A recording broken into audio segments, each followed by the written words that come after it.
All right. Good evening, everyone. Welcome back to the Drinking and Talking Fantasy Football Podcast. We have a great episode this week with a great guest. I am your host, Dustin Lunt. I hope you are all surviving election night here as we are recording on Tuesday evening.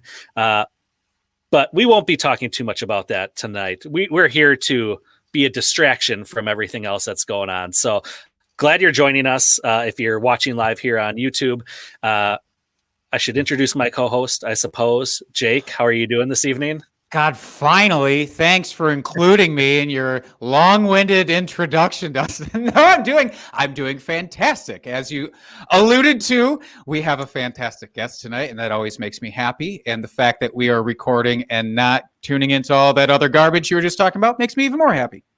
Yeah, absolutely. And with no further ado, our special guest for this evening, John Bauer. Good evening, John. How are you doing? Hey, what's going on, guys? I'm very excited to be here. Jake, you and I, we've had plenty of run-ins on Twitter. We were on the open bar together, and we've been DMing, every now and again, but I'm so excited to be joining you guys tonight. Like you said, it's election night. I'm already a few glasses of this nice fine wine in, so let's keep the party rolling. That's right. Yeah, thank you for joining us. We really appreciate it. So before we get into it, why don't you tell everybody where they can find you, what you do, promote yourself a little bit here. You don't have to tell me twice. So you can find me on Twitter at the Bauer Club. I am one of the hosts of Dynasty Theory. That's at Dynasty Theory FF on Twitter and Instagram. And then also Fantasy Football Confidential. And that is every Wednesday night at 9 p.m. And that's at FF_confidential on Twitter and Instagram. And then later tonight, 9 o'clock Eastern Standard Time, jump on over to Dynasty Theory. As always, we have another great show lined up. But, we're working on a few things behind the scenes as we speak, hoping to roll that out soon. But, I'm just, again, super excited to be here with you guys. We are super excited to have you, and not only because we've been DMing back and forth for so long, mostly clean DMs, if I can say that. For the most part, they've been fairly above board. I just hope those aren't released to the public because you and I no. Look, it's becoming winter time, and I get lonely, okay? I don't think I should have to over-justify it to our listening public here. Well, I'll say you have been a bachelor for a few days here, so I'm sure you're getting. The missus went up north to do some hiking with her best friend to just get out into the open and do things before the frost sets in here. So I have been living that bachelor lifestyle. Maybe that's my excuse for the Gardner Minshew-esque headband that I'm rocking for our YouTube viewers here. It's just to make me more acceptable to the general public. Oh, Jake. All right. Before we get into the meat of our episode here, which we are talking Piv-ots tonight, if you couldn't tell by Jake's headband for our YouTube watchers. If you are listening to this audio only, he is wearing a Piv-ot headband that is from Friends. If any of you were alive in the 90s and watch the show, you get the reference. But we are talking pivots this evening, players that we are moving away from one reason or another, and who we're going to pivot to. But before we do that, we've got to do our drunk trade of the week. So Jake, lay it on us. Yes, we do. Well, before we even do that, just like you to want to skip the foreplay and go right under the sheets, Dustin, what are we drinking tonight? God. I'll take this here for the starters since I thought of it. I am drinking Boulevard Berry Noir. It is a sour ale. It's a berry sour ale. I thought in honor of John, who alluded to drinking wine, this is the closest thing I really have to wine in my household, or that I would be willing to drink. Let's put it that way. I'm not a big wine guy, but this is like right on the verge here. I'm a big sour beer guy too. I like the sour monkey, and then I just got this other one. It's another monkey, but it's not as strong. And I figured, jumping on a podcast, I want to be able to remember my time with you guys. So let's keep the sour monkeys away, but the wine's probably going to do the job too. I think that's sweet, first of all. Dustin, what are you drinking tonight? Well, since you shamed me here, I am drinking Delta Beer Lab, their Szechuan Peppercorn Helles. Really tasty. And Delta Beer Lab, right out of Madison. We love to support them. It's not spicy, but it's got that just like hint of pepper to it. It's really, really tasty. What is a Hellas? Can you tell me what a Hellas is? I don't know this. It's a lager. Oh, it's a fancy lager. Okay. They couldn't have just said lager. God damn it. No, Always gotta it's make gotta me be jump through hoops. No, Fair you put your pinky up when you're drinking this one. All right. Well, now I feel like. Well, wait, right. John, what kind of wine are you drinking? Hold on. For the folks who are winos at home, I shouldn't gloss over this just because I'm not a wine guy. What is your variety that you're drinking? Tonight, and I had to look because I know it's red, but we talked about this off the air. The cheaper the wine, the better. Once I take the cork out, it doesn't go back in. So I fully intend on finishing this nice Cabernet Sauvignon. I think I said that correctly. And it's the nice 2018 edition. It's very aged. It's very, I don't know. It's dry, sweet. I don't know. But it's going to do the job, like I said. And I'm sure when I go on Dynasty Theory tonight, Mitch and Dan, they're not going to be annoyed with me at all. And I think that you sense the sarcasm. They get easily annoyed with me. So it should be a fun show later tonight. Yeah. And you can just totally just throw us right under the bus by all means. Oh, I plan on it. I absolutely plan on it. All right, Jake, do you want to lay our drunk trade on us now? Is that okay? Can we do that or? Yes, now that we've hit all of the proper notes, of course we can actually discuss this here. So this drunk trade of the week comes from Reddit user Ocean OG.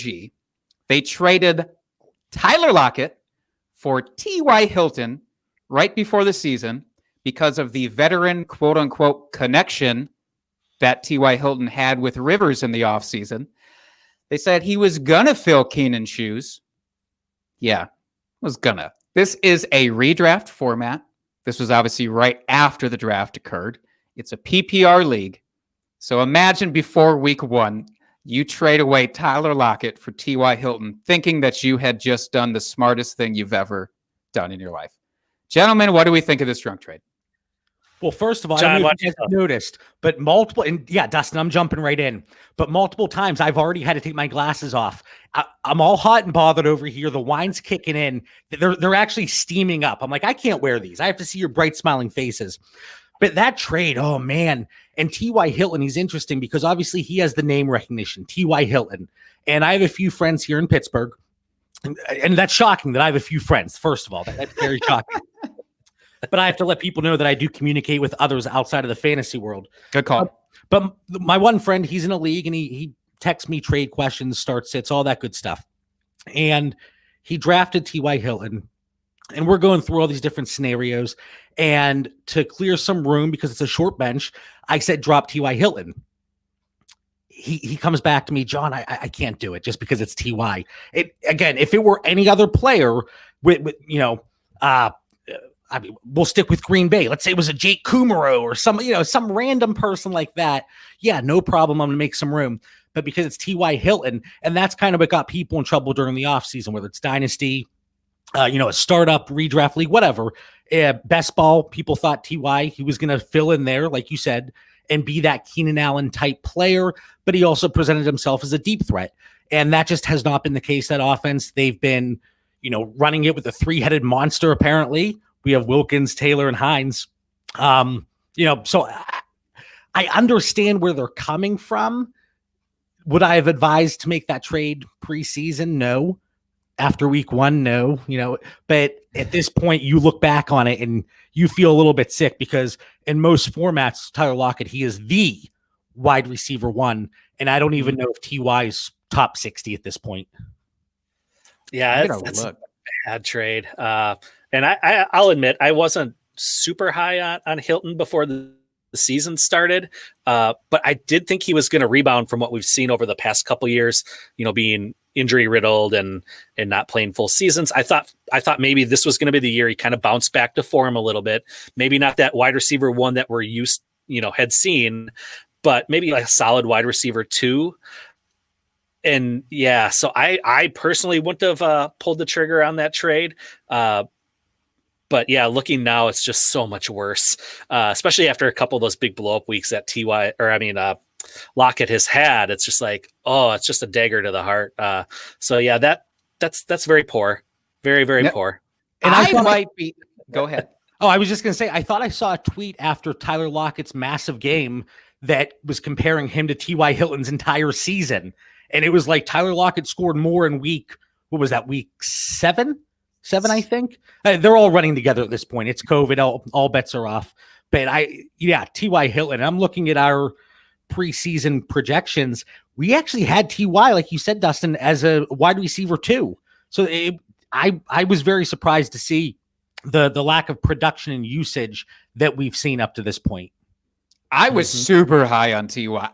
Out of even the three of us, I may have been the highest on Ty coming into this year. I just felt like it was, as long as he stayed healthy, caveat, as long as he stayed healthy, that T.Y. Hilton was going to get you great weeks, heavy touchdown weeks. I just imagine Phillip Rivers using him a lot in the red zone even. None of this has come to fruition. And just so we're all he's been on the field too. He's been healthy, and you still, and that's the issue. Like, just don't be healthy, and then I won't be forced to start you. And then all of this is a moot point, or a moo point, if you will. And I won't have to deal with any of this. Was that another Friends reference? It was a second Friends reference of the episode. I am so proud of you for getting it. Yeah, absolutely. Expect a few of those sprinkled in through the rest of the way here. T.Y. Hilton, BTW, is the wide receiver 84 on the season. So I was being generous with 60. I was being generous. Yeah. Too kind. So yes, this drunk trade is absolutely awful. We can all say in hindsight, yes, it was awful. But we can all say with regular sight, I think this was pretty awful at the time. Yeah. I was being a little bit nicer. Dustin just came on and said, yeah, that was a bad trade. I was trying to kind of walk that line. But you said it was a Reddit user. And I always say that Reddit is like the depth of hell. It's, I won't go on. I won't go on Reddit. I tried it. And I got reported a few times because I was on there to promote my work, and apparently that's frowned upon in the Reddit community. So I got reported several times, and I was like, "Fuck this, I'm out." If you think you deal with trolls on Twitter, holy shit! Don't step foot into Reddit. Yep. I had the same experience. I posted one of our episodes here after the fact, and got reported on one of them, and then the other one, I must have had at least a half a dozen or so comments that were just outlandish. I was like, all right, give a guy a break for trying to promote his work here, but whatever. Can I point out in the chat, by the way, Cooter Doodle, who is one of my all-time favorite people on Twitter, and if you're not following her, you're just, I don't know, you're in a hole somewhere. She threw out a third Friends reference saying T.Y. was on a break. So yeah, he's going to stay on that break. That is really nice. He is the Ross of wide receivers, isn't he? When we really think about it now. Well, just I don't even want to acknowledge her because I'm one of my co-hosts over on Fantasy Football Confidential, Linda G. I don't want her to get upset with me if I acknowledge Cooter Doodle in the chat because they have a little rivalry going. And Cooter Doodle, she's dumping the Truly down the sink. She's throwing. I have to assume it was a Broncos jersey in the garbage. So I mean, yes, that was clever. It was good, but Cooter Doodle, we're not on speaking terms right now. I don't want to get yelled at by Linda. Big Sharks Jets trash talk happening between these two. Anything else we need to cover with this, or we just beat this to a pulp already? Yes, we've squeezed that juice. All right. So we're going to move on here, have a little discussion. I am calling this the what the fuck of the week. Javon Wims just trying to pretend he's Mike Tyson out there, trying to knock someone out. What the hell was that? And where did that come from? I haven't heard any update on what was the cause of that scuffle. Now, I do have that bit because that came out. I saw only the play with Wims, of course, going haywire on that dude. Now, that same and I forget the defensive player's name, but the play prior or a couple of plays prior had got up and poked another dude's eye, one of Wims' teammates in the eye. And so this was Anthony Miller, I think it was Anthony Miller. There you go. Wasn't that the same guy that Michael Thomas punched at practice? Supposedly. I'm fairly certain. Yeah. Is it true? I don't know. But yeah, that's what they're saying. And then he was one of the guys, it was last year when they tackled Tariq Cohen and they were going up to him like, oh, you're this tall, making fun of his height. He was one of the two guys there too. So he seems like a stand-up gentleman. I can't believe he found himself embroiled in another scandal here. That's wild. When are NFL players going to learn that punching someone in the helmet, that's not going to do anything? They make those helmets, so you can survive collisions with them and not get concussed. So what makes you think your fist is going to do anything different? I don't get it. If anything, you have to go with the AJ Green UFC takedown that he had a couple of years ago. Yes, he's protecting himself and still getting into the mix. No, I always think this shit's so dumb. It's just like anybody who watches football and isn't a big fan of it and they see that kind of thing show up, they're like, yeah, this is why I don't watch, because this is just fucking dumb. So it's just a bad rap. And it just, as if we don't complain enough about reviews and timeouts, but now we have to deal with this as an interruption to the game. Like, nothing infuriates me more, especially when I can't watch a game, if I'm just checking the ESPN updates and it takes forever for the next play to load, because I'm an absolute degenerate. I think you two guys, you're there with me, but I need the update. I need the update. And if a fight is stalling that, I'm not here for that. That's right. Mm-hmm. Get it together, Wims. That's what we're saying here, I think. Yeah, well, he's going to have a couple weeks to think about it here. So, nice 2-game suspension, losing the paychecks. Yeah, maybe he'll consider it next time. And he's appealing. What is he going to say? No, I didn't do it. That wasn't me. I was overcome by Patrick Swayze from the hit film Ghost, and he was doing all of that on my behalf. No, shut the fuck up. Take your suspension. God. Yeah, just too much. So that, folks, is what we call our what the fuck moment of the week here. New segment. I like it. I like it too. All right. We will go through a quick injury update here for you all. Some big names this week getting injured. So we'll go through them quickly. You guys jump in if you want to add anything, but otherwise I'll just kind of power on through. So first off, Jimmy G, high ankle sprain. They're saying he's out for at least 6 weeks. Not that he was doing much this season to date, but he is going to be out. This is a big one. A lot of people crying into their drinks after this news. George Kittle, fracture in his foot, out for at least 8 weeks here.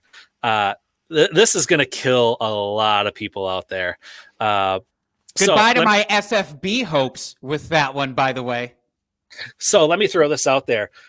Who would you rather throw fab on? Jordan Reed or Ross Dwelly? I'll go Jordan Reed just because can he stay healthy? Probably not. But I think if he is on the field, he's going to have that touchdown upside. He's going to be used. Ross Dwelly, I just don't think his ceiling is as high as Jordan Reed's, but I'll go Jordan Reed. Yeah, I agree with that too. I picked Jordan Reed up during the week or two where Kittle missed earlier this year, and he did fantastic. I forgot to put him in 1 week, but he did fantastic on my bench. But I do expect that he has, like John said, he has a way bigger upside, I think, than Dwelly. It's just a matter of time. Like, can he sustain himself for at least a couple weeks? Hopefully. And if not, if he gets injured, then I guess you have to go and pick up Dwelly after that. I have George Kittle in so many, switching to Dynasty just for a minute, but I have him in so many Dynasty tight end premium leagues, and it is crippling. It really is. Do you have a single decent backup to him in any of those leagues? Now, a lot of them, they are the safe leagues that are 2 PPR for tight ends. So I typically load up. I have some rosters. I was higher on Austin Hooper coming into the season. We know how that's been so far. I went from being the self-proclaimed Hooper scooper because I was picking him up in every draft, and now he's Hooper pooper. So I try not to talk about him too much. But I have Darren Waller on a few of those teams, so I'm excited about that. But I think I had 9 shares of George Kittle, and they were all tight end premium leagues, and I was able to move him in a few. I felt like I was a contender. Some league mates might say, John, you're crazy. You're not a contender in this league. But I always look at it with the rose-colored glasses here. But when I saw that news, yeah, he's had a few injuries in the past. He's come back fairly quickly, and then he's blown up. But this one, most likely out for the remainder of the fantasy season. It was absolutely crippling. So if you looking at it more for a redraft here, focused, do you hold on to him for the rest of the season, hoping he comes back for the playoffs, or If it's a short bench, if you have 5 or 6 bench spots like a typical home league, I would say dump them. And the buddy that I mentioned earlier, he has Hayden Hurst on the waiver wire. I said make that swap if you can. If you can get Hayden Hurst, yeah, it's not going to be sexy, but he at least gives you an opportunity. Whereas George Kittle, and I felt bad. I told my friend, second round, pull the trigger, get George Kittle. And he texts me, he goes, John, fuck, he's out. And I said, I know. Yeah, we're all feeling that pain. Oh, the injuries are coming for everybody at a certain point this season. So it's a final destination kind of NFL season here, and nobody's going to be able to outrun it, I don't think, for the long haul. Yeah, injuries, they'll get you. I know some players, they thought they couldn't get COVID-19 like Odell Beckham, but then the injuries got him. Even though he didn't get COVID, he got the injury. The injuries, it doesn't matter who you are. And that's why we've been preaching over at Dynasty Theory, depth. Obviously, that's really hard in redraft. But in Dynasty, if you were able to accumulate depth, even if it wasn't sexy, you're probably in a really good situation this year because we've lost how many first and second round players for multiple games at this point. Mm-hmm. Too goddamn many. All right, Dustin, who's next on this chopping block that you have here? All right, we're going to stick with the Niners, finish off the trio here of injuries. Tevin Coleman came back for part of a week, out again with a knee injury, his unknown availability for week 9. So keep an eye on that, folks. Probably out with the Niners playing on Thursday night this week. I thought I saw he was actually rolled out tonight. Oh, really? Give me. He was, in fact, spoiler alert, jumping ahead. There's a reason that I have who I have in our pivots, and is because of that. So I believe, again, officially finally got ruled out here tonight. Okay. So I missed that update since I worked on this yesterday. So I'll keep moving on here. Kenny Galladay, hip injury. He's already been ruled out for week 9. So keep an eye on that. T.Y. Hilton, groin injury. Uncertain at this point when he's going to be returning. Doesn't matter, clearly. It doesn't matter. Darrell Henderson, thigh injury. Rams are on a bye this week. At this point, they're still saying it's uncertain if he's going to play after the bye week. So definitely keep an eye on that.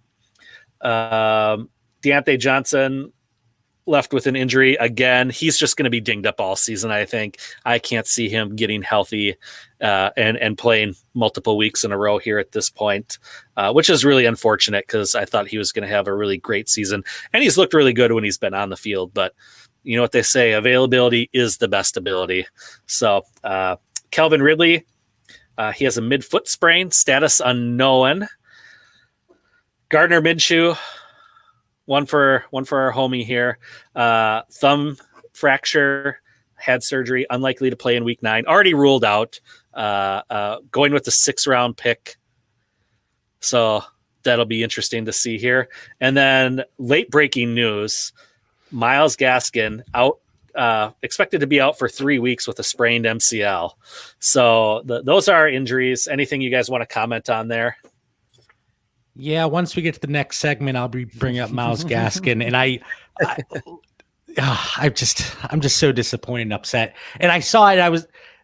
I messaged Jake right away, and I was like, well, it looks like I have to pivot from my pivot, and then I wanted to pivot again. So there's a lot of pivoting going on tonight. Almost too many to count. Almost too many to count. But before we hit our pivots, Jake, do you want to hit us with our ad read for the week? You know I do. This week's episode of DTFF is brought to you by Wild CBD. Wild produces the best tasting edibles on the market using real fruit and all natural flavoring. With flavors inspired by the Pacific Northwest, high quality ingredients, real fruit, and consistent dosing, Wild has become one of the leading cannabis edible producers in the country. Wild's new CBD line currently offers real fruit-infused gummies. And Dustin, you're already going to be bummed. There is no schnozberry in this list, but there is blackberry, huckleberry, lemon, and raspberry. They also have CBD-infused sparkling waters in other assorted fruits. Each gummy is dosed with 25 milligrams of CBD and can be purchased in a bottle of 10 or 20. Wild CBD is offering our listeners 30% off their next purchase from wildcbd.com. That's WYLDCBD.com. using the code POD for 30% off your purchase. Okay, on to the main event, as we like to say. Our pivots, that players we are moving on from and who we're going to pivot to. So, John, you're our guest this week. Why don't you take the floor? So the player that I'm pivoting from, that was pretty easy for me. But then you're going to see that I had some difficulty with the player I was pivoting to. But I'm pivoting off of Ezekiel Elliott. Now, there are dynasty leagues that are deeper, or, there's injuries, there's bye weeks, and you have to play him. I'm not saying, under every circumstance, you got to bench Ezekiel Elliott. So that's not what I'm saying. But he's going against that tough Pittsburgh Steelers defense. And yes, there have been some injuries. They just made the trade, though, to acquire the linebacker, and the name's slipping me, but the linebacker from the Jets. But he's going against the Steelers defense. Their implied total, the Dallas Cowboys, that is 14 points this week. So Vegas believes it's going to be pretty tough sledding. I think a lot of people believe that too. Ben DiNucci, he's already been benched. So we've gone through Dak, Andy Dalton, Ben DiNucci, and now they're going to the Cooper Rush possibly. So things aren't getting better. And the thing that really scares me with Ezekiel Elliott, last 3 weeks, 0 touchdowns, only 157 total rushing yards, and 4 targets over the last 2 weeks. He was on pace for 112 targets prior to the last 2 weeks. And now 2 targets per week. That really limits his value and his ceiling. We've seen the fumbles they've been accumulating. And then Tony Pollard, he's been getting more and more involved. And, he's running more routes in comparison to what he was earlier in the season. And it's just a recipe for disaster, in my opinion, for Ezekiel Elliott. Is he going to get 8 to 10 points? Sure, in PPR. But I would really limit my expectations if I had Ezekiel Elliott. And then really quick on the Steelers defense, they have a 40% rushing success rate against them. For context, 51% is the NFL average. They are second best only to the Indianapolis Colts. So I don't know if you can look at this matchup with any sense of confidence and think Ezekiel Elliott, I can rely on him as a running back 1. So I'm pivoting off of him. Now, guys, I don't know if I've ever had, whether it's Dynasty Theory, Fantasy Football Confidential, a guest spot, I've never had a trickier time coming up with a player. Initially, I had Myles Gaskin, and I said I have to pivot off my pivot. I saw the news. Not only was I thinking about my redraft teams, dynasty shares, but I was thinking about drinking and talking fantasy football in the show notes. And I was like, where am I going to go to now? And I'm running through the list. I didn't want to go with, pivot to Alvin Kamara, Christian McCaffrey if he plays. I didn't want to be cheap. So I went on Fantasy Pros. I looked at the guys going below Zeke in their weekly rankings. And it's ugly, man. It's ugly. But I'm going with, and Jake, I appreciate you, man. I appreciate you. And it's one of the reasons I wanted to do the show. Because if you went the other way, I wasn't going to join you guys. But you kind of came to the defense of David Montgomery. And I'm one of the few people. I jumped in there with you. We were trying to stand strong. Has it been sexy here in 2020? No. It certainly wasn't sexy in 2019.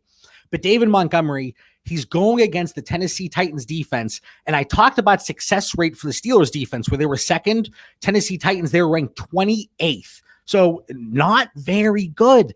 They released some veterans off the defense today. And I know that the Chicago Bears offensive line, there are a few players going into COVID protocol. Some players are missing.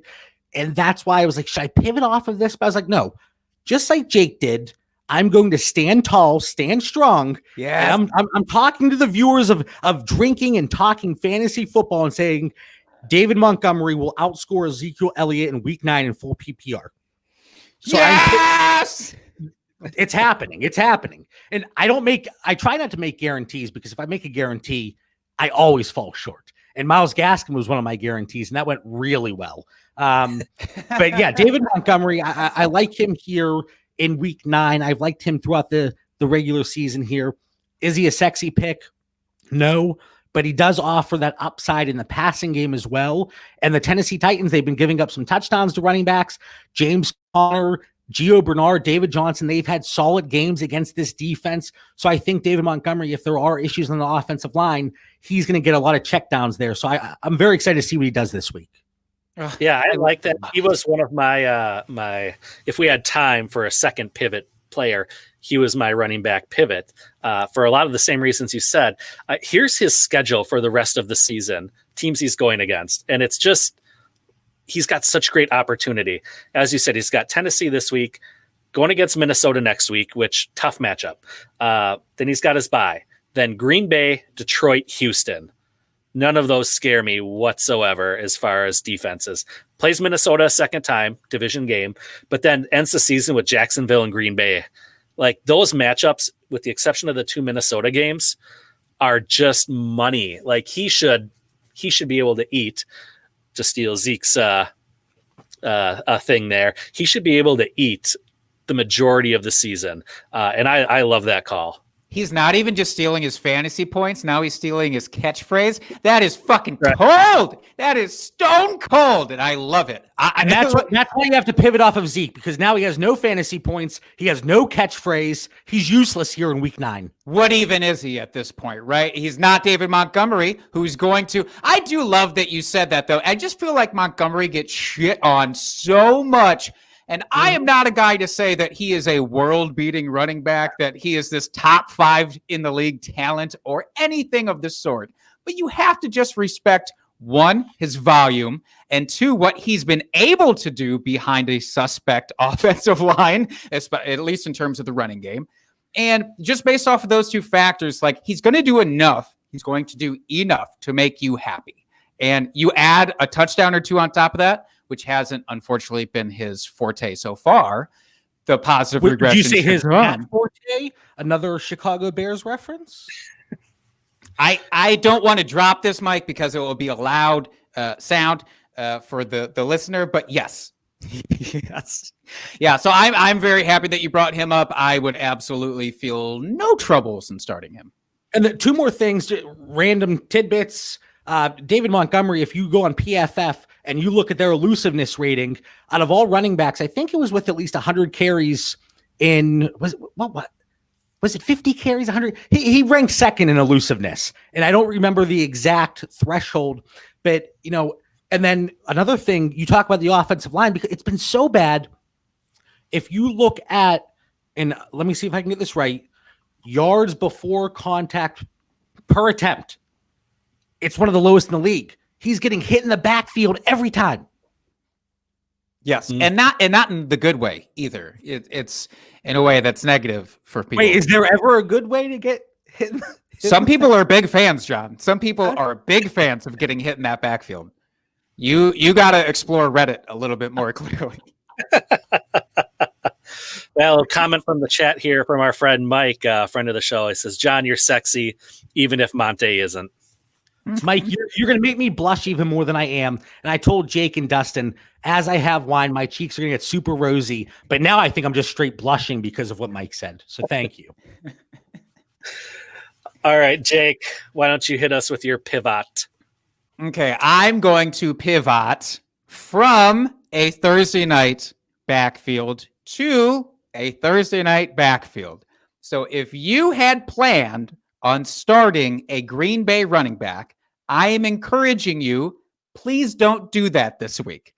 It was already a bad matchup for them.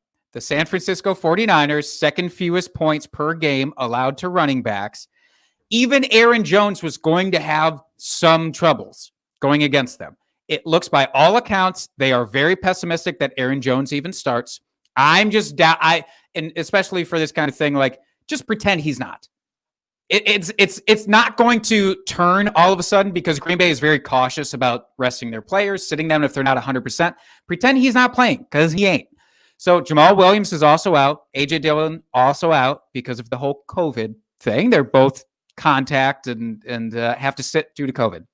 So you have Dexter Williams, a player that has bounced on and off the practice squad for the last year and a half. And you have Tyler Ervin, a guy whose main move is just to run back and forth really fast pre-snap to try and distract the defenses. I think together I read that they have like 15 actual rushing attempts between the two of them on an NFL setting. I'm not starting that against San Francisco, so don't get cute. However, you should pivot away to the opposite side of the field by starting either or JaMychal Hasty or Jerick McKinnon, or both. If you have both and you really don't have running back options, I would start both. I'm not kidding, because Dustin, we know this better than probably anybody. Green Bay is so fucking terrible against running backs. It's awful. It's so brutal to just watch it happen to you week after week, and it doesn't get any better. I'm not expecting them to go Dalvin Cook on us like he did last week. 250 plus scrimmage yards, whatever the hell that was. That's probably not going to happen. But JaMychal Hasty did lead the backfield last week. He wasn't great in last week's matchup, but the sheer volume, and it does seem to be that he will be the volume play with Tevin Coleman out, with Raheem Mostert out, with even Jeff Wilson, I don't think is even going to be a specter there. So if for all those Jeff warriors out there who's going to expect him to cut into the workload, it's just not going to happen. So either or both of those guys, I'm very comfortable with. McKinnon will get a few screens that will just crush us, I'm sure. The touchdown upside is at least there for him, if nothing else. So I'd be more than comfortable starting one or both of those guys. Yeah, and you think they might be wanting to lean on the running game a little bit more since they have their backup quarterback starting.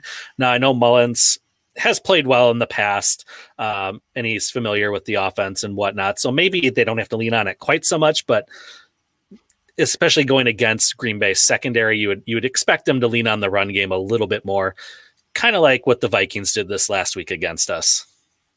Can I say a hot take? Please. I think that Mullins is better than Garoppolo. I don't think that you're alone. I don't think that's a super hot take. It's a lukewarm take. Okay. I'm not saying I agree, but I think a lot of people, whether it's for the sake of being a hot take or they genuinely believe it, I think that more people than you might think are on board with you. Well, I'm glad that I have some peeps that will back me up on this. You have peeps. You have peeps. But specific peeps for this specific situation, John. You need different peeps in different situations. Absolutely. You need to diversify the peeps, if you will. But Jerick McKinnon, he's going to be utilized in the passing game. And now they're down George Kittle, Deebo Samuel. I know everybody's all about Brandon Ayuk, but Jerick McKinnon, I think he's going to be used in the passing game. And that's kind of what bailed him out last week, right? He had like 3 carries, -1 yards, but 3 receptions and a touchdown. And you're going to be happy with that if you have to, if you're stuck and you have to put him in your lineup, if you have one of the guys that are on bye, if you have any of the injury-riddled running backs, and it seems like there are plenty of them, Jerick McKinnon's probably going to be in more starting lineups than you would have hoped heading into week 9. Mm-hmm. Absolutely. All right. I guess it's time for me to shine here. My pivot is DJ Chark. And the reason I want to pivot away from him is that he lost the starting quarterback, lost the mustache.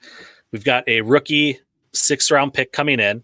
Now, I know you'll say Minshew was a 6th-round pick, so anything can happen, which it's true. He could come out and surprise everybody. It absolutely could happen. But he had that connection with Minshew. And then I'd say the connection wasn't quite as good as it was last year, just because he's had a super low target share at 19%, leading the team. Right behind him with Keelan Cole and Laviska Shenault are both at 15%. So they're very much spreading the ball around.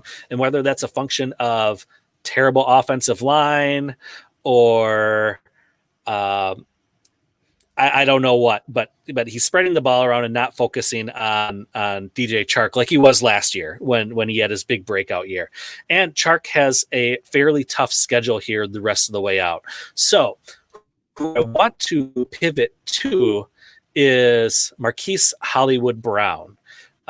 He's actually a little bit higher than Chark at this point on the season, but by no means are either of them flashing at this point. So Marquise Brown is currently 42nd overall, according to Fantasy Pros, where DJ Chark is 47. So they're both in the 40s, not anywhere near, I think, anybody expected both of those players. But here's the thing with Hollywood Brown. He's leading his team with target share, and he's getting the deep targets. And besides him and Mark Andrews, there's really not anyone else on the team they're throwing to. So he's basically guaranteed that volume at this point. He's got a really, really great schedule to end the season here.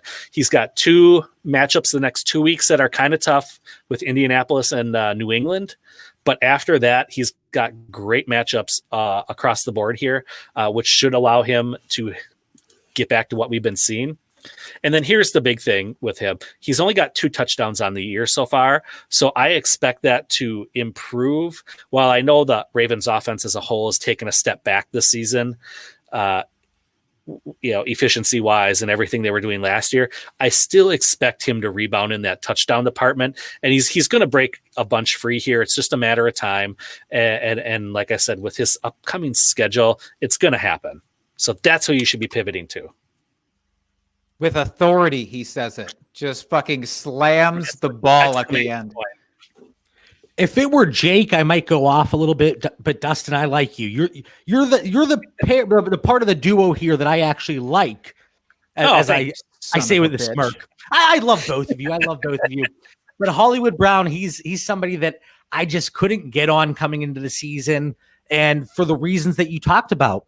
The presumed, the target share might be there, but the overall passing attempts, they weren't going to be there. It's a run-first team, and that's exactly what we've seen in 2019 and 2020 with Lamar Jackson at the helm, Greg Roman, the offensive coordinator. But yes, any game Hollywood Brown could just go off. You could see 4 catches, 120 yards, 2 touchdowns. And I know everybody wants to point to the air yards and, he was just this close. And I always get on one of my co-hosts, Dan Lamagna, because he always talks about Hollywood Brown. And I said, Dan, when there is a league that gives scoring for asterisks, let me know, because then Hollywood Brown. But he was so close. Unless we're playing, horseshoes or hand grenades, I don't care about close. Okay, so Dustin, I hope for your sake, I hope Hollywood goes off this week. I could see another dud, but again, the ceiling is there. There's no arguing against that. So you're saying that Hollywood is currently a C-list celebrity, and maybe you'll catch him in a B movie, and that's what your hope should be for this week. Am I hearing that right? Yes, I'm expecting him to be a B-list celebrity, a David Spade, if you will. Right? He's a David Spade or a Kathy Griffin. He's not a top tier person. He's not going to be a Hemsworth for you. He's not going to be any of the Chris's, your Pratts, your Pines, but he will be in a starting role and he could do surprisingly well, like an indie movie actor, I think is what we're looking for here. Yes. Have I gone too far off with the analogy? No, that's perfect. I went a different way with it on Fantasy Football Confidential the one night. The same way I got on Dan, I get on Troy over there on Fantasy Football Confidential because he's a big Hollywood guy. And I said, Troy, what was the name of that movie that just came out with Brad Pitt? Once Upon a Time in Hollywood. It's in the past. Don't worry about things moving forward because Hollywood, he's not going to be relevant. And since I made that declaration, I'm going to give myself a little pat on the back because he hasn't really been that relevant and somebody that you can't trust in your starting lineup. But yeah, the 1 week that you bench him, Dustin, he's dropping 30 points. You know it. Mm-hmm. Oh, absolutely. And like I said, I'm not expecting him to be a wide receiver 1 from here on out. But like I said, for this exercise, pivoting away from Chark, because I just don't see any realm for him to improve what he's doing at this point, especially with the rookie quarterback coming in.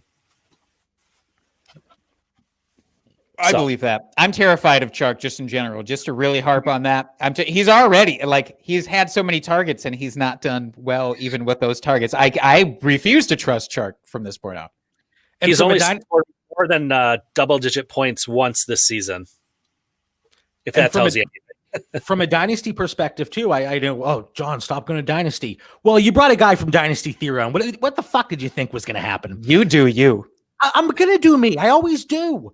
But from a dynasty perspective, he just had countless injuries to the ankles. And from what I know, it's the same ankle over and over and over again.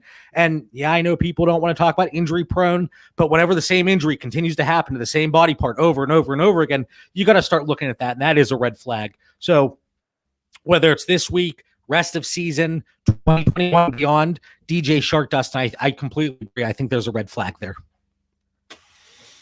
Okay. Well, should we move on from our pivots? Should we pivot from our pivots? Yes. Yes. Ooh, Jake, you said that. I don't know. It gave me all the feels when you said that. I wanted to give everybody the tingles that's listening right now. What is that? ESMR? Colby Calais when she's like, I got the tingles in a silly place. Is that song Bubbly? That's kind of what I got.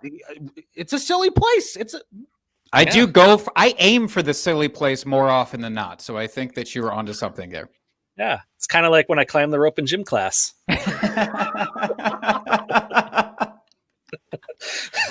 All right, back on track here. So we're going to move away from that, and we're going to go through a start and a bust of the week here. We'll each give our one player. John, start us off with your start of the week. So since I went David Montgomery, I was pivoting off of Ezekiel Elliott. It's going to be a theme here. It's the David night. So, on Friends, we have David Schwimmer. And Ross was such a terrible character. But you know who's not a terrible character? David Johnson. And when I looked this up initially on Fantasy Pros, he was like running back 19 for week 9. That was his ranking. And when I went back on tonight, it was good to see he was getting some respect. Running back 14, he got bumped up. The touchdown upside is there. And we know that he's going to get at least 3 or 4 targets. We've been seeing it every single week. And I know Duke Johnson, he's back. But Jake, actually, on our episode of the open bar that we went on, I don't know if you remember, but anything involving you, I remember it. I write about it in my journal. And I said, on that night, Jake and I talked about the Houston Texans. We talked about Duke Johnson, David Johnson, Will Fuller, Brandon Cooks, all the good stuff. But for David Johnson, again, Duke Johnson's back. He's not going to get the workload. We all know that. David Johnson had a lot of success against the Jaguars in week 5. And Jake Luton coming in, you have to assume there's going to be some growing pains there. He goes in. I know Gardner Minshew's been struggling. He was injured, but you have to expect that the Texans get up somewhat big and early. And I think David Johnson's going to get an opportunity. His season high in carries is 19. He's going to top that here in week 9. And 2 weeks ago on Fantasy Football Confidential, we did a 3-week look ahead. And we talked about some players that we thought were going to exceed expectations based off of what we've seen so far. David Johnson was my guy. I said over the next 3 weeks, he's going to be a top 12 running back. Week 7 against your Green Bay Packers, he was running back 12.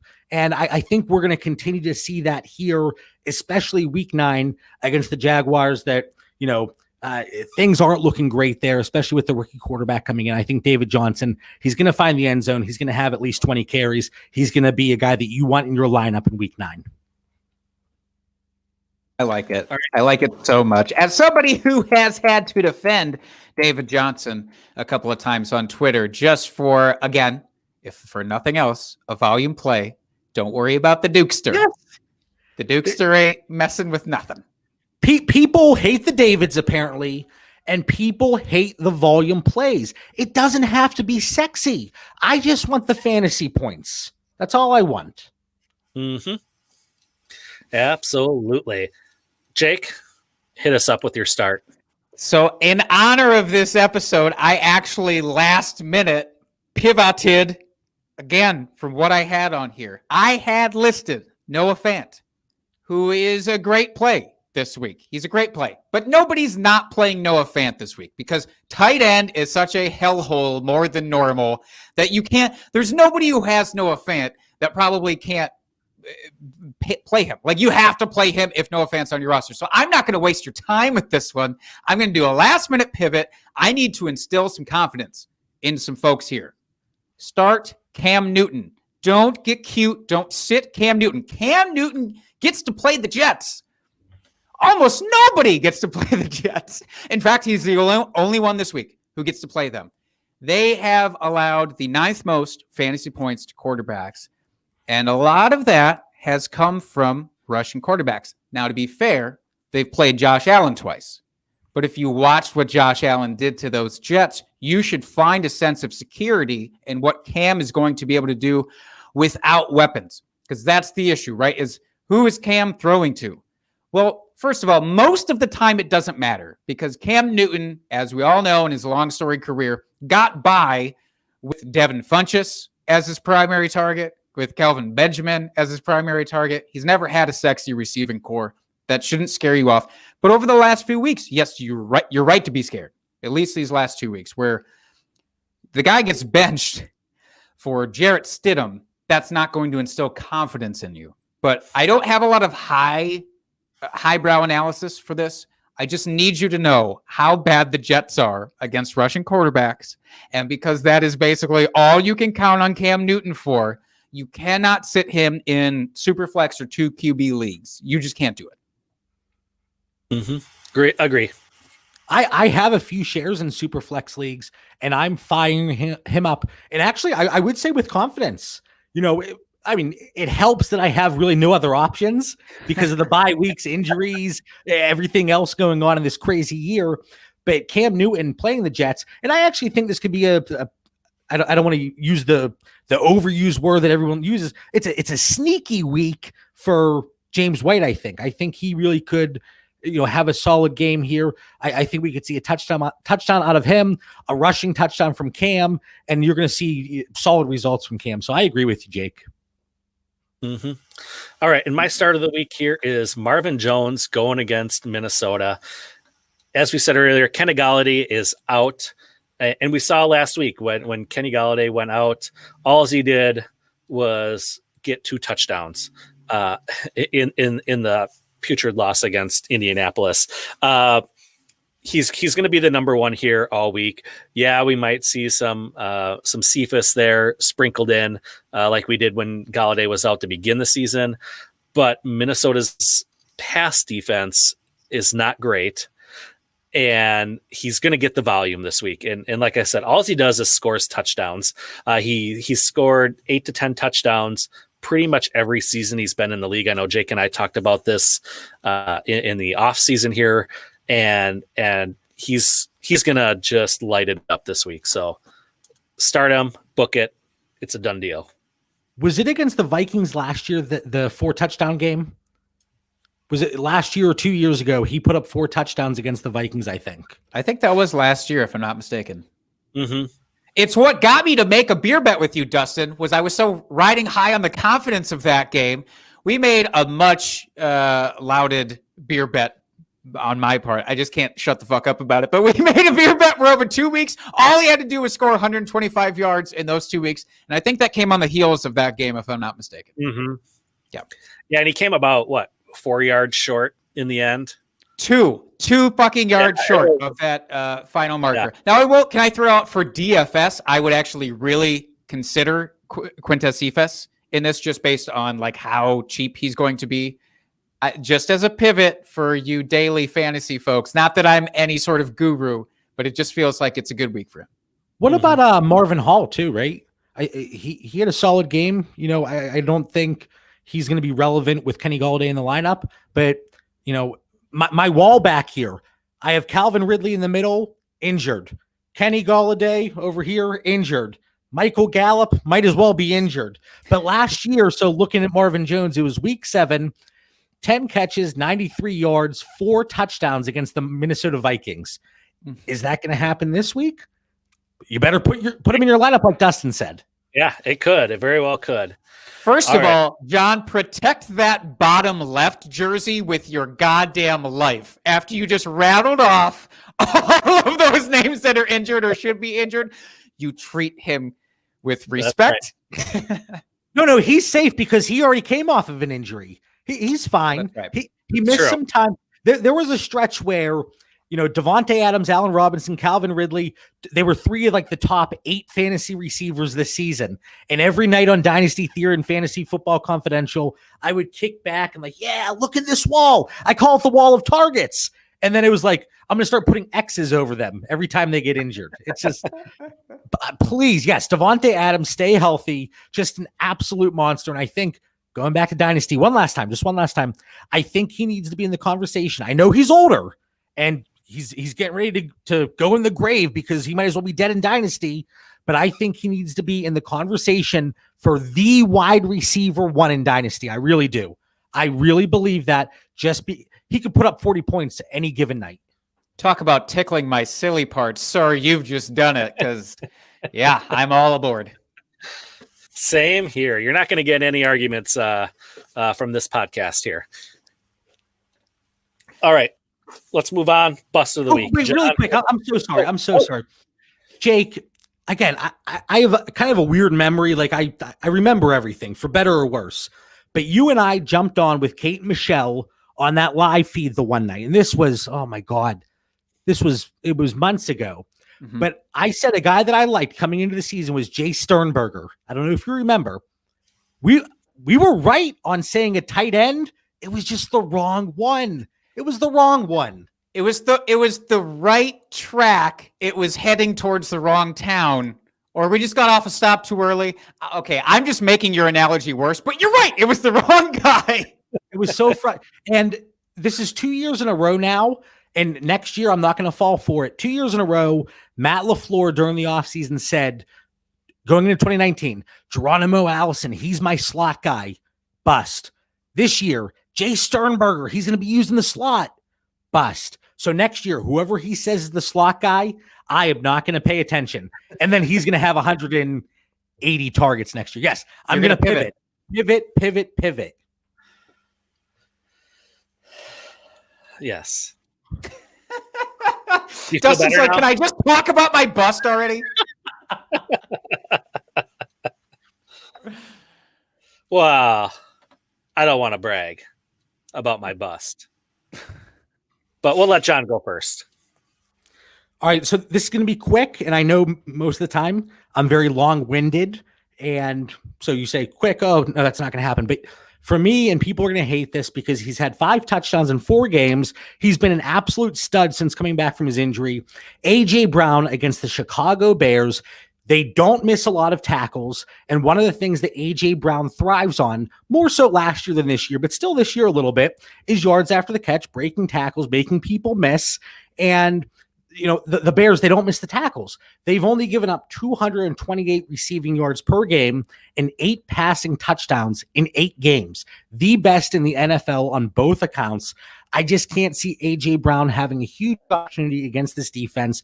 Yes, he put up good numbers against Houston, Buffalo, Pittsburgh, over 20 PPR points. And it's crazy to think the only defense he really struggled against recently were the Cincinnati Bengals, who obviously are not a formidable defense at all, but he had 12 PPR points. Again, this goes back to the Ezekiel Elliott take. Do I think he's going to be a guy that you can't put in your starting lineup? He's probably going to get 8 to 12 points, just like Zeke.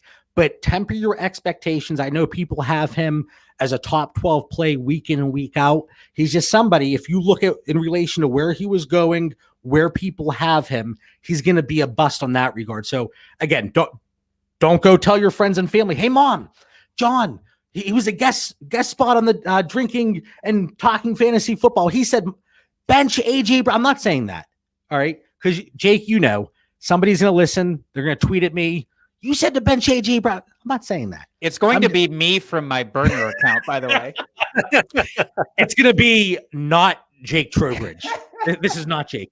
But I just think against the Chicago Bears defense, it's going to be very difficult for him to have the game that we've been seeing. So 10, 12 points, sure, but you're not going to see 20 PPR points. Lock it and load it. Yeah, I am right there with you. It made me so happy to see this on the show sheet because when I was going through my starts and sits for each position for the week, A.J. Brown was actually my sit for the week as far as wide receivers went. So that made me very happy that it was basically confirmation for me that I was right on there. So I don't know if you should feel better or worse that you agreed with me, Dustin. We'll see in a few days. That's right. That's right. And same goes for Jake's sit of the week here. This was also my running back sit of the week. So I don't know if we've got this like mind meld thing going on here, but it's making me really happy right now. So Jake, tell us what that is. Well, I almost feel like I'm cheating with my bust of the week because it's Jonathan Taylor. And for one, we're actually not. I just saw a report come out on Twitter. Like, we're not 100% positive that Jonathan Taylor is going to play this week, apparently, which already is a bummer. If you're starting off the week on that foot, coming out of last week's performance is where a lot of people, myself included, expected a smash performance. Weak rushing defense. Jonathan Taylor's finally going to get the workload. No. Who's this motherfucker? It's Jordan Wilkins, and he's coming to steal all your fantasy points. And Nyheim Hines is now going to get sprinkled in way more than we ever thought he would at this point in the season. And it's just going to take away all of Jonathan Taylor's floor. Now, after the game, Phillip Rivers did at least clue us into the fact that Taylor was hurt. Obviously, that's bearing out here because there's the injury designation and potential that he'll miss this game. If practice goes smoothly this week, and if he is in line to play, I still don't want you to feel like you are going to play him because of the name value and because eventually Jonathan Taylor is going to get the work. I'm done with that. I am fully out on this. This is not just going to be my bust of the week. I'm at the point now, even though after this week, Jonathan Taylor's schedule really loosens up, and I mean really loosens up. So good. So good. I'm still not going to put him into my lineup anymore. And Dustin, I have him in our home league. I'm not putting him into my lineup until he gets a game where he proves it. Like, I'm at that point with him. Until you can give me a solid week from this point on, you are sitting on the bench. I'd much rather miss out on his big game by having him bench than suffer through a dud. And he's playing the Ravens. I don't know if you know anything about the Baltimore Ravens, but they are the best against the run, at least in terms of fantasy points. They allow the fewest. So that's bad. That's a bad thing. Coming off of that week, don't look at the matchup and go, well, he'll probably get the volume this week if he's good to go. Don't even trick yourself into it. It's going to be real bad. I agree. All right, before I give you mine, question from the chat here. So, Lost Kenny, best fill-in option between Mike Williams, Alan Lazard, Christian Kirk, or Slayton? I would say Slayton. He gets to play. Washington's front seven's really good, but their secondary is not. So if you're kind of hoping for big plays here, but I think Slayton has really good upside that I'd be willing to chase this week. I'm actually going to go. I like Mike Williams in this situation, but who do they have this week? The Raiders. No. Yep. Yeah, the Raiders. Man. I was going to say Christian Kirk, but the touchdowns are so fluky and he's had such few targets. He's really maximized and really done the most with those targets. Yeah, I'm going to go out here and say Mike Williams. My issue with Darius Slayton, yes, the secondary is not great with Washington, but we also know, like you said, Jake, their front seven is, and that New York Giants offensive line is not great. I'm hoping we see a lot of underneath stuff with Evan Ingram, and maybe that's just me more hoping than thinking, because oftentimes that's the situation. People, John, did you think about this? No, I'm just hoping. But I would go Mike Williams personally, but I think it's a toss-up here. Is Lazard playing? There's speculation that he'll be back. And LaFleur, the last that I read today, Matt LaFleur said that, he's trending in the right way, and it looks like he could. But again, Green Bay is so stringent about when they actually start their guys. So I'm not going into this with any faith that Lazard plays. If he does, then you know that he's 100% and good to go. So at least that's something. Like if he shows up as active on Thursday, and that's great, because if he is, so let's just say hypothetically, John, if he is active and good to go on Thursday, would you start him over Mike Williams? Oh man, do I have any other Thursday players going just so I have more, invested in that game? and we all do it. I hate it. I'm sitting there tinkering with lineups and well, this guy's playing tonight. I really don't have anybody else. If he plays, yes, just because of what you said, they have been so cautious with guys like Aaron Jones, Devontae Adams, that LaFleur has to believe he's fully 100%. And we've seen what Lazard has done. My only concern is Lazard has done some solid things when Devontae Adams wasn't in the lineup. So I'm kind of like talking myself. I'm sticking with Mike Williams. Flag plant Mike Williams. Dustin, who are you going to start out of that bunch? I'm going to go with Christian Kirk. So I know this is super helpful since we all chose someone different. But the Dolphins are actually 19th in the league versus wide receivers, averaging 39.7 points a game to wide receivers. So I like the upside. Kirk's been getting a little bit more involved. We've seen him score some touchdowns. He's actually healthy. So I actually really like Kirk in this situation. Way to go, guys. We listed every single player out of that 4-person group as a potential to have a great game. So hope that helped. I'm sorry, ISO. I'm sorry. Yeah. ISO, sorry. Am I right? Oh, my God. All right. So then we'll finish off here. Bust of the week. I've got Drew Brees going against Tampa Bay. What can you really say? It's Tampa Bay. Their defense is really, really good. And when they played them in week 1, and I know it's week 1, so you can throw it out of the books just because it's the beginning of the season, but it was statistically Drew Brees' worst game of the season. Only threw for 160 yards in that game. Don't have Michael Thomas again this week. Traquan Smith out, maybe Emmanuel Sanders out. He doesn't have a lot of options there. So he's just not doing well. I think he's fallen off the cliff, so to speak. And you've got to have a better option out there other than Drew Brees. So stay away from him. When I first saw the show notes, I got excited because, again, I've been known to ramble from time to time, but I thought it was one from every position. So start quarterback, running back, wide receiver, tight end, bust quarterback, running back, wide receiver, tight end. My quarterback bust was actually Drew Brees. So I could not agree more here. Wait, if I know how to point in this thing, so I can point to you both having matched up. That worked. That really translated not only for the visual people, but for our podcast listeners as well. That was terrific. No, I like that. But although if you're Daniel Jones, apparently the Tampa Bay defense isn't really that bad. Which, what the fuck was that? Apparently. All right. So do we want to highlight a couple games that we're interested in looking at here coming up for week 9, whether it's just fantasy or real football reasons? I will defer. I want John to at least throw an option out there. Is there a game that you're interested in? Give me, Jake, can you start? I'm pulling this up right now. Oh, yeah, I will absolutely start. Yeah. If there's one game that I want to see this week, and just from a purely selfish fantasy perspective, it's Carolina at Kansas City. I want to see, it's going to be tough for Teddy Bridgewater, I think. I didn't know what to do with him this week. He's in my Scott Fish Bowl. I have no options. I'm starting Teddy Bridgewater, but the Kansas City defense is no joke. So what can he do? Can he get all of his guys? Looking at you, Robbie Anderson, can he get you involved enough to where he's going to make all those pieces relevant? I think this is a huge test.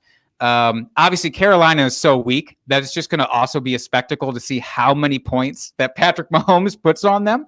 I'll be very interested to track that as well. First of all, you mentioned Scott Fishbowl, and I love Scott, talk to him constantly, but fuck that scoring this year, man. Lamar Jackson, I took him 4th overall pick. He is almost unstartable. Brutal. He'll put up 20-some points in a regular league, and then Scott Fishbowl, I'm like, oh, yeah, I'm having a good night. 4.7, what? And it's just like, oh, my, that is brutal. Negative points for incompletions are crushing me. The incompletions, the sacks. I mean, it's just, Lamar gets away, obviously he's mobile, so he's not getting too many sacks. But when you're firing the ball off at 55% completion percentage, I'm like, but my other quarterbacks, Dwayne Haskins, Sam Darnold, and Ryan Fitzpatrick, I got nobody else. Yeah. But that's too much negativity. I can't get too depressed here. This week, I really like the Chargers and Raiders. I really do. There's a lot of fantasy relevant assets, and that's kind of what gets me excited. Neither defense is that fantastic, and I think we're going to see a lot of points there. And Jake, you said for selfish reasons. For me, I'm not one of the people that's going to say, oh yeah, that game, it was so great. It was smash mouth, hard nosed football. It was 13-10. I want points, baby. Put up points. I don't care if it's sloppy. I want to see points. And I think this game, it has the potential to maybe be one of the highest scoring games of the week. Mm-hmm. Yeah, absolutely. Yeah, and the game I'm most interested in taking a look at is the Seahawks versus the Bills. I want to see this Bills offense really just light it up. And again, like you were saying with the Chargers and Raiders, this could be a very we know the Seahawks defense is absolutely terrible. And Josh Allen has cooled off a little bit from what we saw at the start of the season, but I think this is where he can get back on track. And we know Seattle can put up points at a will here. So I think this could also be a fairly high scoring affair. And I'm interested to see that. And I think it could be a really great matchup. I hope that we see the Josh Allen from the first 4 weeks, just because he is one of my most rostered quarterbacks across the board. I was getting him in rookie drafts and startups when he was dirt cheap.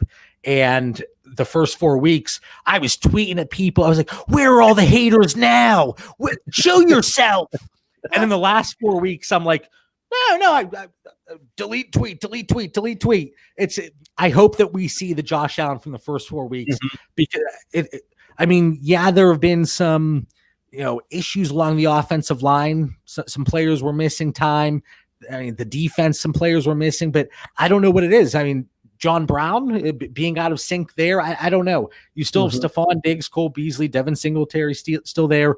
Zach Moss, he actually stole some touchdowns there in week 8, but I hope that we see the Josh Allen from the first 4 weeks. And if anybody can make it right, I think it's a Seattle defense. Mm-hmm. Yeah. All right. One last thing to talk about here before we sign off for the evening. I threw out this beer bet here to Jake the other day, and he said he needed to think about it and maybe have a couple beers before he made up his mind. So I hope you've made up your mind. But my beer bet here.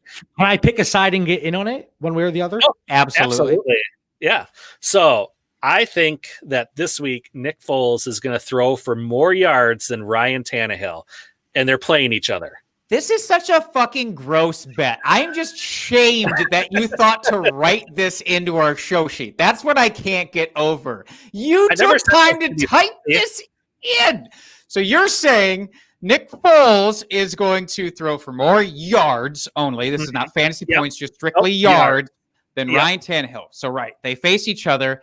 I've looked at this so many times. Can I tell you, I was just scrolling as you guys were talking, trying to find any better beer bet option to throw out on my phone about guys who are going against each other. And there's nothing. I literally was thinking, like, can we just do a Russell Wilson versus Josh Allen fantasy points beer bet?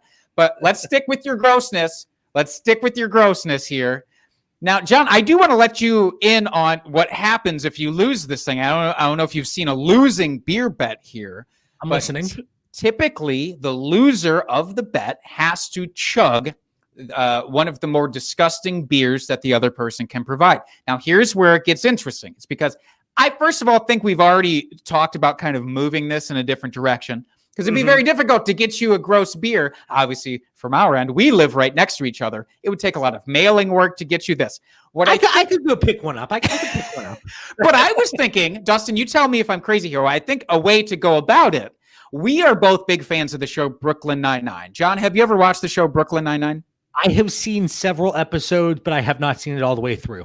Okay, now we just finished Halloween. Now, one of the through lines of the show is every Halloween they have an episode where there's a heist, and the loser of the heist has to, there's not a monetary thing, but there's some other factor involved.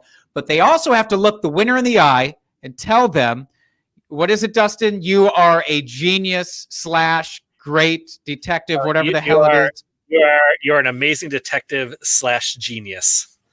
There you go. So we could just tweak this. I think we could go with a shot. I think it would have to be a double shot to make it drinking and fantasy approved here. A double shot. Your deal. You pick. I'm not going to harp on you, whatever the shot is, but you have to look dead into the camera, post on Twitter to the winner that message, essentially. Is that fair? Yeah, I could do that. So I know what side I want, but did Jake ever agree? I'm stalling. I'm in. I love it. Fine. Jake doesn't really have a choice since I came up with the bet, and he couldn't come up with anything better. Fine, I'll take Tannehill. Yeah, fine. I have to. I'll take Tannehill. That's all right.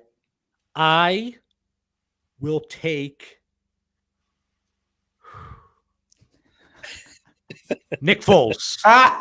Yes. I will take the camera always messes me up. I'm pointing to Dustin. It's going that way. Yeah, I'm going to take Nick Foles. I honestly could see 230 yards versus like 225. It's going to get ugly, and I'm here for it. And if I lose, I have to do a shot, and I have to say, Jake, you are an amazing fantasy football analyst / genius. I might do that even if I win. I might do it anyway. Yeah, I'm definitely. I love it. I love it. Dustin, I am just so upset that this is what you came up with, and you backed me into a corner here. But also, I have to get this out there when we talk about beer bets. Your record and my record is not really a comparison at this point, so I feel bad enough that I have to auto-accept these sometimes. So, well, feel free to come up with something that's not as gross then. And, I'm going to have a serious think for next week on this. I will do it. All right. So that'll about do it. This is your weekly reminder, folks. Waivers are running here tomorrow, Wednesday, if you're listening. Check your waivers for drop players. You never know who's going to be out there, especially with all these injuries and people pivoting. Bringing it all back to the theme of the show, people that are pivoting away from players that are injured. So check your waivers. Bye weeks this week: Philadelphia, the Rams, Cleveland, Cincinnati. So please don't start anyone from those teams. You will get 0 points, although in some cases it might be better than the negative points that you could receive. So play wisely there. John, why don't you tell us one more time before we head out here where people can find you, what you do. Talk about yourself. Well, here, give me a few minutes. So a few things. One, I'm a little bit tipsy right now. Two, it was some of the most fun I've ever had on a guest spot. I have to say, Jake, Dustin, you two, very gracious hosts. This was so much fun. Three, I tweeted out before the show that I rolled over my toe with my chair and I was bleeding. That it was not a joke. No, he has blood proof, ladies and gentlemen. I wanted to say that, like, oh, John's just like saying, no, I genuinely, my toe was bleeding. I went through this whole bottle of wine. Nice. Tonight. Well done, sir. But yeah, again, Jake and Dustin, this absolute blast. You can find me on Twitter at the Bauer Club, Dynasty Theory at Dynasty Theory FF on Twitter and Instagram. Fantasy Football Confidential at FF_confidential on Twitter and Instagram. Follow Mitch Sorensen at DynoMC, Dan Lamagna at FF Coach Dan, Troy King at T King Mode. I think that was right. And then my girl Linda G at Lindellians. Those are my co-hosts of Fantasy Football Confidential and Dynasty Theory. Absolutely incredible follows. And, like I said, for Dynasty Theory, we're working on some things behind the scenes. That's about it. I think we hour and 20 minutes in, probably good that we cut it off here, because if we go any longer, I'm just going to be rambling even more than I do now. But again, Jake and Dustin, thank you so much. Yeah, thank you for coming on. Jake, why don't you tell the folks where they can find you? Yes. Well, again, thank you so much, John, for coming on. And to our watchers of YouTube, in about 40 minutes, you'll be on with Dynasty Theory, and you need to transpose yourself over there to watch Dynasty Theory. But you can find me on Twitter at Jake Trowbridge. And you can find the podcast at Drinking Fantasy on Twitter. Feel free to hit us up with our DMs, any start-sit questions, trade questions, anything you'd like us to talk about on the show. We're here for it. And then you can find me at FF Dusty Dog on Twitter. And until next week, folks, keep drinking and talking fantasy football. Cheers, FFers.